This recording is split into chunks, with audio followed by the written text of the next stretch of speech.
ஐயனார் துணை சரியில்ல. அடுத்த வர எபிசோட்ல நம்ம நிலா இருந்துட்டு ஆஃபீஸ் கிளம்பி போறாங்க. வண்டியில போயிட்டே இருக்கிறபோது சேரன் இருந்துட்டு, "நீயும் சோழனும் ஒண்ணா சேர்ந்து வாழ்ந்துட மாட்டீங்களான்னு சொல்லி நாங்க வேண்டாத கோயில் இல்ல. ஏதாவது ஒரு அதிசயம் நடந்து நீயாவது இல்ல சோழனாவது டிவோர்ஸ் கொடுக்க மாட்டேன்னு சொன்னா ரொம்ப நிம்மதியா இருந்திருக்கும். ஆனா இப்ப 2 பேருமே டிவோர்ஸ் வேணும்னு சொல்லிட்டு கோர்ட்டுக்கு போயிருக்கீங்க. இப்ப டிவோர்ஸ் கிடைச்சிருமோன்னு ரொம்ப பயமா இருக்குமா? ஏதாவது ஒரு அதிசயம் நடந்து 2 பேர் மனசு மாறி ஒன்று சேர்ந்துட மாட்டீங்களான்னு நினப்பு ஓடிக்கிட்டே இருக்கு" அப்படின்ற மாதிரி சொல்லிடுறாங்க.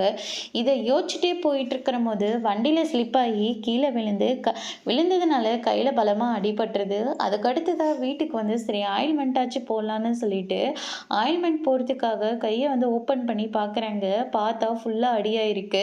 அதை வீட்டில் இருக்கிற எல்லாருமே பார்த்தோன்னே பயங்கரமாக ஷாக் ஆகுறாங்க. "எப்படிம்மா இதாச்சு? வண்டியில் போகும்போது கீழே விழுந்துட்டேனே" அப்படின்ற மாதிரி சொல்லிடுறாங்க.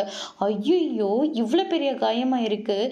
இது ஏங்க நீங்கள் வந்த போதே சொல்லலை? வாங்க உடனடியாக நம்ம ஹாஸ்பிட்டலுக்கு போகலான்னு சொல்லிட்டு சோழன் ரொம்பவே பதறி அடிச்சுக்கிட்டு கூப்பிடுறாங்க. "பரவாயில்ல, ஆயில்மெண்ட் இருக்குல்ல, அதுவே போதும்" அப்படின்னு சொல்லிட்டு நிலா வந்து சொல்லிடுறாங்க. ஆனால் சோழன் சொன்ன வார்த்தையே நிலா வந்து யோசிச்சு பார்த்து ரொம்பவே சந்தோஷப்படுறாங்க.